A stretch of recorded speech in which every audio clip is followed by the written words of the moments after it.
कोणाची जाणीव आहे की दुपारी 3 वाजल्यापासून आपल्यापैकी बरेच जण या मेळाव्याला आलेले आहेत आणि त्याच्यापेक्षा जास्त वेळ हा महायुतीतल्या सर्व घटक पक्षांचा मकर संक्रांतीच्या निमित्ताने मेळावा याच्यापेक्षा जास्त वेळ लावणं सोयीचं नाही. तसाही मी खूप कमी वेळासाठी नेमक्या मुद्द्यांवर बोलण्यासाठी प्रसिद्ध असल्यामुळे एक 5-7 मिनिटात माझं भाषण संपलं की हा मेळावा संपेल.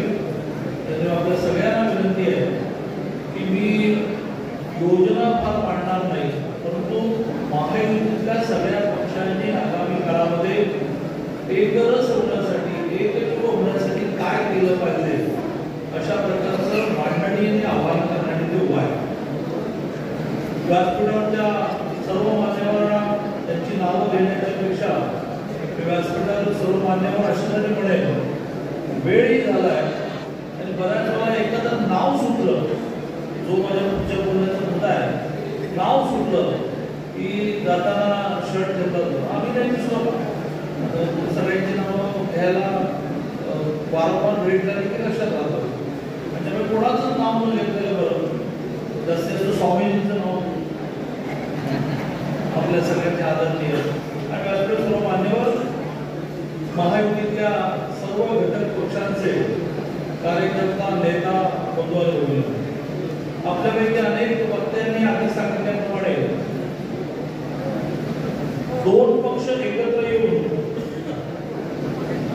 जून 30 पासून 30 जून 2022 ला आणि एकनाथजींनी मुख्यमंत्री शपथ घेतली आणि भारतीय जनता पार्टी आणि शिवसेना एकत्र आली, सरकार केले. त्यानंतर अजितदादा राष्ट्रवादी पक्ष घेऊन या सरकारमध्ये सामील झाले.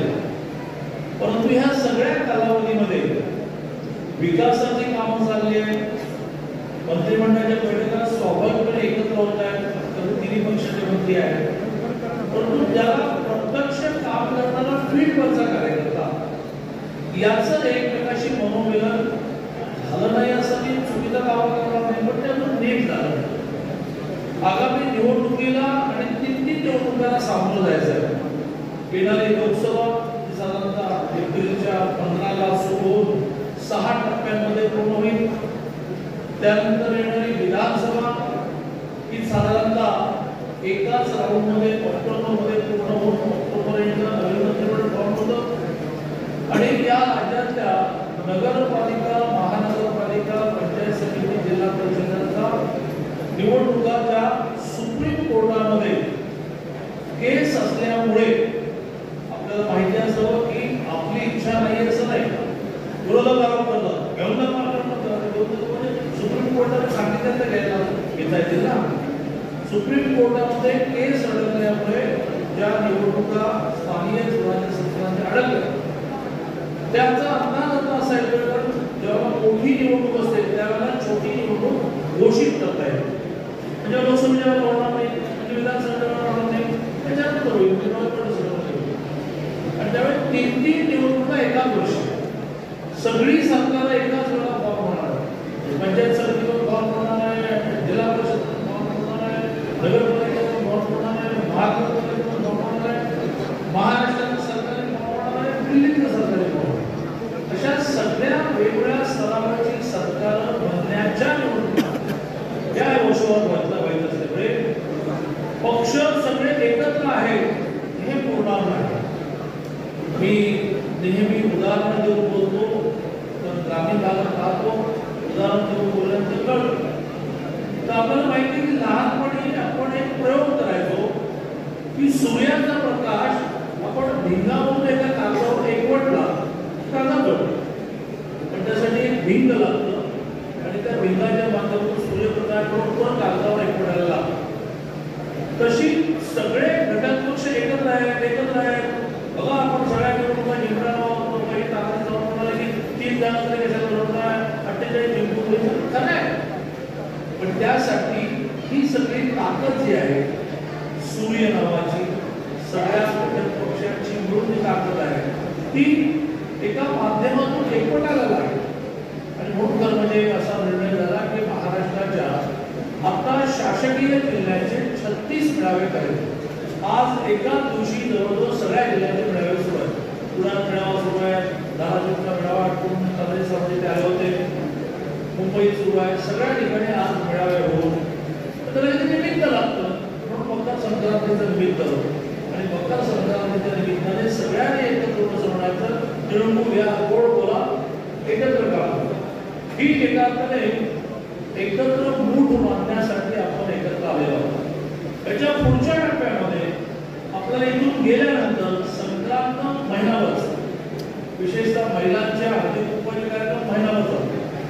महिनाभर आपल्याला आपापल्या वेगवेगळ्या स्तरावर, तालुका स्तरावर, गाव स्तरावर, बूथ स्तरावर, वेगवेगळ्या स्तरावर अशा प्रकारे सर्व पक्षाच्या नेत्यांनी कार्यकर्त्यांनी एकत्र येऊन एकमेकांना विश्वास द्यायचा. थोडासा विश्वास नसेल, लोकसभेच्या निवडणुकीला सगळ्यांना एकत्र होतील, आमच्या विधानसभेच्या निवडणुकीला काय, त्या जिल्हा परिषदेला काय, हा थोडासा जो अविश्वास असतो की सगळ्यांना सगळ्यांना काम करता येतात, हा जो थोडासा अविश्वासापेक्षा मनामध्ये भीती असते ती संपेल. त्यामुळे जिल्हा मेळाव्यानंतर अधिकाधिक ठिकाण तर करायचं, एक हॉल घ्यायचा, छोट्या गावामध्ये मंदिराच्या हॉलमध्ये बसायचं, सगळ्या पक्षांनी एकत्र यायचं, तिळगुळ एकमेकांना द्यायचं, शक्य असेल तर नाश्ता द्यायचं, शक्य असेल तर जेवण द्यायचं आणि त्याच्यातून सगळ्यांकडून संकल्प करायचा की सगळ्यांकडून सगळ्यांना ताकद पाहून लढू तर आपल्याला कुठलीही निवडणूक हरावी लागणार नाही. त्यामुळे आपल्या सगळ्यांना आज मेळावा काय हे कळलं, इथे संपत नाही, अधिकाधिक ठिकाणी असे मेळावे झालेले. आता वारंवार आपल्या सगळ्यांनी विकासाचे मुद्दे मांडले. आज आपल्याला माहिती असेल की मुंबईमध्ये फार मोठा प्रवेश शिवसेनेमध्ये एकनाथजींच्या उपस्थित झाला. कोणाचा प्रवेश झाला? मुरली देवरा, मुरली देवराने मिलिंद देवरा. मुरली देवरा हे काँग्रेस फार मोठे नेते होते, मुंबईचे महापौर होते. तर त्या मिलिंद देवराचा प्रवेश होताना त्याने एक लाईनचे ट्विट केले, सिंगल लाईन ट्विट केले. कोण सांगेल काय ट्विट केले? विकासासाठी पुढची वाटचाल. एका वाक्यात त्यांनी मी का बाहेर पडतोय आणि का एकनाथजी बोलत होते, एका वाक्यात म्हटलं विकासासाठी पुढची वाटचाल. तर 55 वर्ष ही देवरा फॅमिली काँग्रेसशी जोडलेली. स्वतः मुरली देवरा मगाशी मंडळाने महापौर होते, खासदार होते, मिलिंद देवरा खासदार होते, नेता मंत्री होते. या स्तरावरच्या सुद्धा काँग्रेसच्या कार्यकर्त्यांना असं वाटतं की विकास व्हायचा असेल आता मोदींच्या नेतृत्वाखाली जायला पाहिजे, विकास व्हायचा असेल तर एकनाथजी शिंदेच्या नेतृत्वाखाली जायला पाहिजे, देवेंद्रजी फडणवीसांच्या नेतृत्वाखाली, अजितदादांच्या नेतृत्वाखाली जायला पाहिजे. असं 55 वर्ष जी फॅमिली काँग्रेसशी जोडलेली राहिली त्यांनाही वाटलं. उगाच वाटलं का? तर ठाई या सगळ्या तरुण पिढीला विशेषतः भविष्य जे दिसत आहे ते भारतीय जनता पार्टी आणि त्याच्यामुळे असणारे सगळे जवळ पक्ष हे त्यांना भविष्य दिसत आहे. ही करतील ते हे करतील. 2047 साली देशाच्या स्वातंत्र्याला 100 वर्ष पूर्ण होताना हा देश क्रमांक 1 वर हे सगळे मोदींच्या नेतृत्वाखाली नेतील त्याचा विश्वास अजितदादांसहित एकनाथजी शिंदेसहित त्यांना आज देवरा, उद्या काय मला माहित नाही पण आज देवरा अशा सगळ्यांना वाटायला लागलं या देशाला जर क्रमांक 1 वर जगामध्ये जाणार असेल ते कोणी खासदारकी लढवण्यासाठी मंत्री होण्यासाठी येत नाही. मला सांगा, एकनाथजी शिंदेनी जो संघर्ष केला शिवसेना म्हणजे महाविकास आघाडीत असताना आणि 8 9 मिनिस्टर, सिटिंग मिनिस्टर, स्वतः सिटिंग मिनिस्टर, अघोषित उपमुख्यमंत्री पदाचं स्थान महाविकास आघाडीमध्ये एकनाथजी हे घोषित नव्हते पण अघोषित उपमुख्यमंत्री होते ना. खूप ताकद असताना ते बाहेर पडले. त्यांना काही नवीन मिळवायचं होतं ना त्यांच्या बरोबरच्या मिनिस्टरांना, पण त्यांनी विचाराची लढाई, त्यांची घुसमट झाली.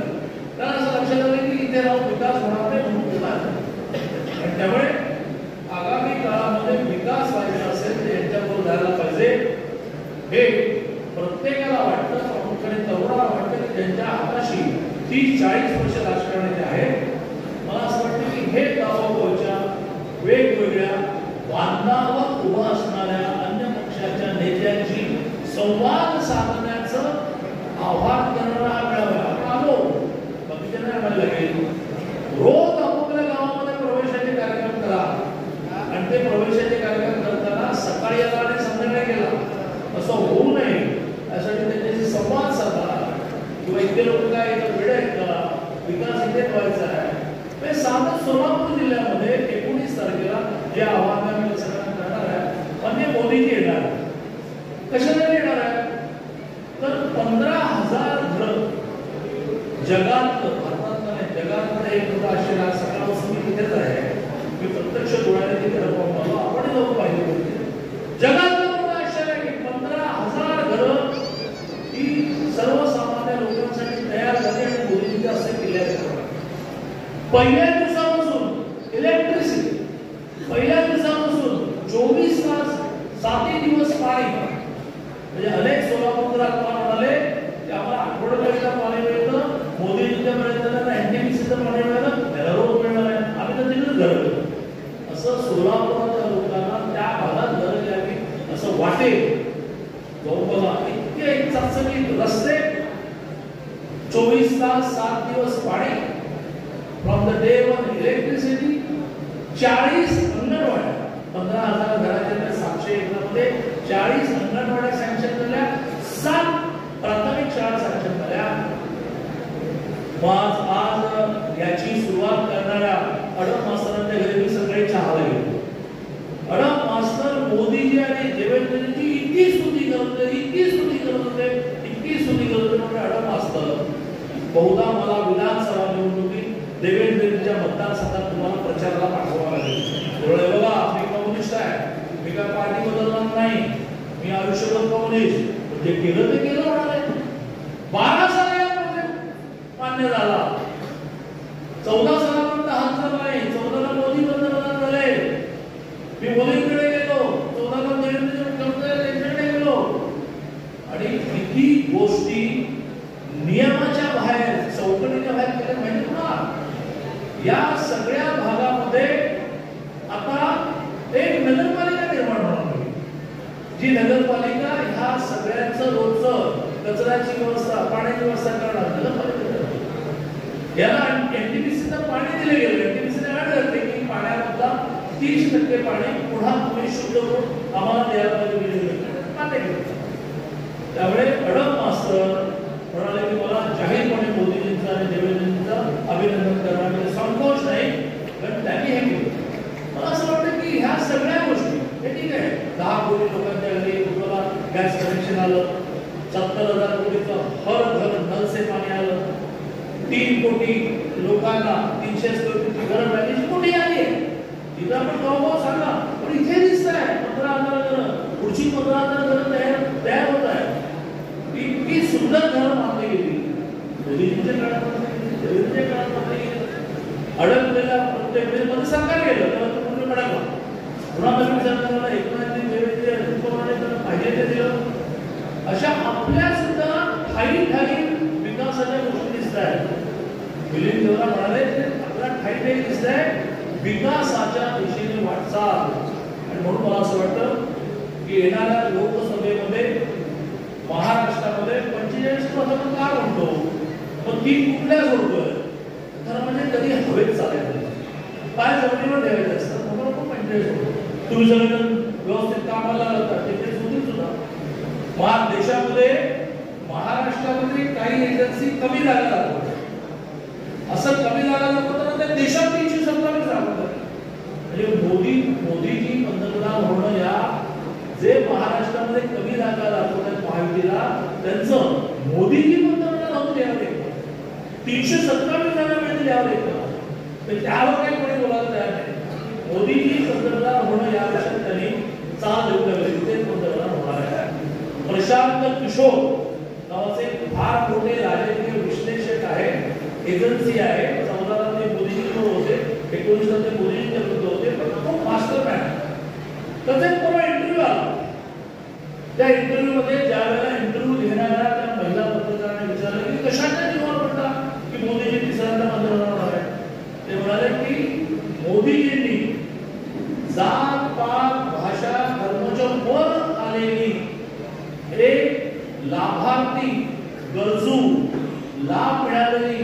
करून झालेली एक ओढबॅग उभी केली.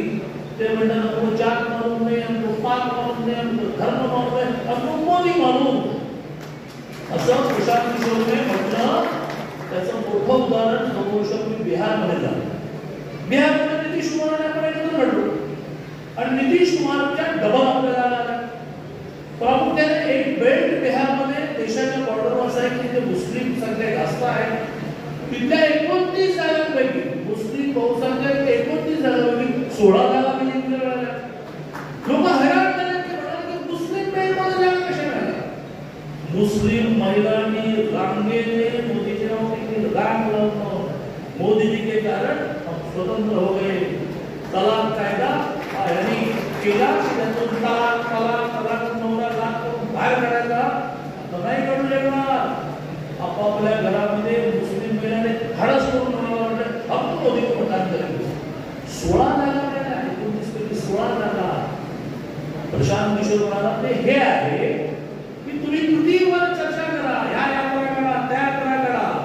एक लाभार्थी ज्याला लाभ मिळाला, फायदा मिळाला, आयुष्याचं भलं झालं असा वर्ग मोदीला मी एक गमतीचं उदाहरण सांगून माझं बोलतो सांगतो.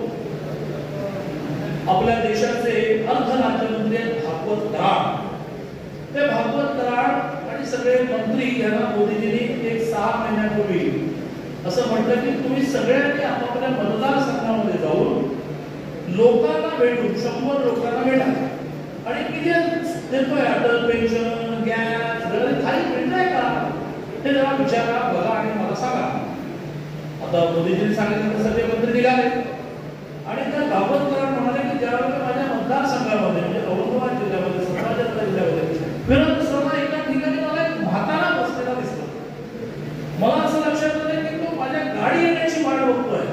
मी ड्रायव्हरला गाडी सोडतो त्याला साधी असं वाटतं की हा काहीतरी तशी मागणी घेऊन आणि कुठली वाटतो गाडी सोडतो थांबवली गाडी. आता आगीमध्ये पिशवी होती. म्हणाला की खाली गाडी मला ते चांगलं आहे म्हणून काय बाबा माझं तुमच्याकडे काम आहे, माझ्याकडे काय काम आहे, तुम्ही मोदीला भेटता का. हो भेटतो. आठवड्यात आमची फॅमिली मिटिंग गाव. त्यांनी त्याच्या पिशवीतून एक पागोडं काढलं. काय म्हणतो सर्वप्रथम पागोडं भेटा. त्याने त्याच्या पिशवीतून एक मळकं फेटा काढला. आम्ही तिकडे कोल्हापूरला पागोडं काढलं. त्याच्याकडे ना ती मळती पिशवी, फाटलेली पिशवी आणि मळलेला फेटा काढला. तो म्हणाला की माझं एक काम करायचं, फेटा मोदीला देऊन द्यायचं. कराड मी हा देतो. का देऊ का कशासाठी तुम्ही देताय मला. बघा ग्रामीण भागामध्ये फेटा देणं म्हणजे समोरच्या माणसाला फिरावून देतो असं ना. आमची शाहू महाराज पठ्ठ्याने कुस्ती जिंकली, फेटा करून फेकायचं. म्हणजे सर्वांना लक्ष आहे. ते म्हणते की तू मोदीजीला फेटा का देतोस. म्हणाला बाबा माझ्या घरात पोरगं आणि सुरक्याबरोबर बघत नाही, पण मोदीचे न चुकता 2000 वर्षाला दिलंय का. त्यातून माझं चायपाणी होतं, औषध पाणी होतं. त्यामुळे मोदींना मला बरेच दिवस झाले आशीर्वाद द्यायचं की एवढं मला फेटा मिळतात. कराडाच्या डोळ्यात पाणी हा मतदाराला देतो. मग आले आमचे कराड दिल्लीला. मोदीजीकडे गेले. म्हणाले की मैं गया मतदारसंघ में 100 लोगों को मिला, देखने बुढ़ा व्यक्ति मिला, उन्होंने आपके लिए बेटा दिया. तर यांनी पण ठरवलं की तो तसाच द्यायचा, मळलेला, इस्त्री झालेला, चूर झालेला. मोदीजी म्हणाले क्यों दिया. त्यांनी गोष्ट सांगितली की म्हणाला की मला अतिशय न चुकता 2000 रुपये अकाउंटला न मागता आपापल्या दिवशी आले 2000. मग मोदींच्या डोळ्यात पाणी. मोदीजी मला चुकवलं. तर कराडात प्रश्न पडला की या माणसाला कोण लावायचं, कुठे शोधायचं. मोदीजींचं तुमचा जवळ परिषदेच्या बघायची मला कळेल की एखादा सामान्य कार्यकर्ता जसं पाठपुरावा करतो ना कामाचं असे करतो. 2 दिन में उसको ढूंढो और उसको मुझे फोन लगा दो. कराड गेले मतदारसंघ. जिथे गाडी थांबली तिथे शोध म्हातारा सापडला आणि मोदीजीला फोन लावून दिला. मोदी चौकशी केली की बाबा ये अच्छा हुआ आपका बेटा मुझे मिला, मैं 2000 रुपये बेचता हूँ, इससे आपको बहुत आनंद हुआ, आपका और कुछ चाहिए क्या. हे मोदी आता मला सांगा मोदीजीला मतदान करणार आहे का कधी दाढी या नावाच्या राहुल गांधीला करणार आहे? ते दाढी वाढवतात आणि टाकतात त्याचा विषय तुम्ही त्यांच्यावर टीका करत नाही तर आपण सगळ्यांनी ठेवलं पाहिजे की आपल्या नेत्यांबद्दल बोला. कोणाला मतदान करणार आहे? आताला मतदान करणार आहे, मोदीला करणार आहे. नेते बोलत बसू दे, तुम्हाला 2000 मिळाले. किंवा केंद्रीय आरोग्य राज्यमंत्री भारतीताई पवार आदिवासी आहे, अतिशय चांगला डॉक्टर, अतिशय चांगलं भाषण करतात. मी त्या महिलांनी आता अशी बोलकी भाषण केलेलं बोलणार आहे शेवटी एक वाक्यामध्ये. अतिशय उत्तम भाषण करतात भारतीय. त्यामध्ये मंत्री झाल्यानंतर 6 महिने मला पुण्यात भेटला. म्हणाले की दादा खूप बरं वाटतं. म्हटलं मंत्री झाल्यानंतर बरं वाटणार नाही, मंत्री झाल्यानंतर बरं वाटत नाही. ज्या वेळेला वेगवेगळ्या देशाचे राष्ट्रपती येऊन असे वागतात, मॅडम एक्सीड अवर कोटा, म्हणजे वॅक्सिनचा कोटा आमचा वाढवून द्या असं म्हणून त्यावेळेला वेगवेगळ्या देशाचे राष्ट्रपती वागतात. माझे कळवतात होते ज्या भारताने मिलो, नवीन जनरेशनला मिलो शब्द माहिती नाही, 77-78च्या काळामध्ये अमेरिकेमध्ये डुकरांना जो गहू घालायचे तो आणून आपण माणसं जगवायचो. आता ते काय म्हणतात की कळवतात का की ज्या भारताने मिलो अमेरिकेतून आणून माणसं जगवली, त्या भारताने 60 कोटी लोकांना वॅक्सिन देऊन जगवलं आणि राष्ट्रपती म्हणतात की मॅडम आमचा कोटा वाढवा. खूप बरं वाटतं. हा भारतने मोदींनी उभा केला. 141 कोटी जनतेमध्ये 2 वेळा वॅक्सिन मोफत देणं. एका वॅक्सिनची कॉस्ट काय होती? मार्केटमध्ये वॅक्सिनची कॉस्ट 3000 होती, 2000 होती, 800 होती. त्या काळात 2 वॅक्सिन या देशात श्रीमंत असो गरीब असो प्रत्येक माणसाला मोफत देऊन 60 देशांना वॅक्सिन देऊन त्यांना जगवलं. म्हणून मोदी, त्या मोदींना लोक मतदान करणारच आहे. तुमच्यामुळे करणार आहेत की नाही बघा. तुम्हाला श्रेय हवंय की नाही बघा. आता आमचे राजांनी म्हणाले मोहोळचे माजी आमदार की आमच्या मतदारसंघातून तुम्हाला 1 मत जास्त मिळेल. हा, यासाठी काम करा. मोदीजी विजय होणार असेल, तुमच्यामुळे विजय होणार आहे ते बघा. आणि जर तुमच्यामुळे विजय व्हायचं असेल तर खाली एकत्र या, नाश्ता करा, जेवण करा, तिळगुळ खायला घ्या, एकमेकांच्या सुखदुःखात सहभागी व्हा. त्या गोष्टीवर माझा फोटो लहान उद्यापासून आम्ही काढत नाही बैठकीला, असं नका करू. मोदी विजय होणार आहे, तुमच्यामुळे नाही होणार. मला हे काही कळतच नाही की पोस्टरवर फोटो लागला, तो लहान लागला की फोटो लागला की काय वजन वाटतं कमी होतं, काय ते चूक पण. या पुढच्या सगळ्या कालावधीमध्ये 3 पक्षाचे 3 नेते जे आहेत त्यांचे प्रामुख्याने फोटो लावा. एखादा मोठा बॅनर करणार असाल तर 15 पक्षांचा जो नेता आहे त्याचा फोटो लावा. लोक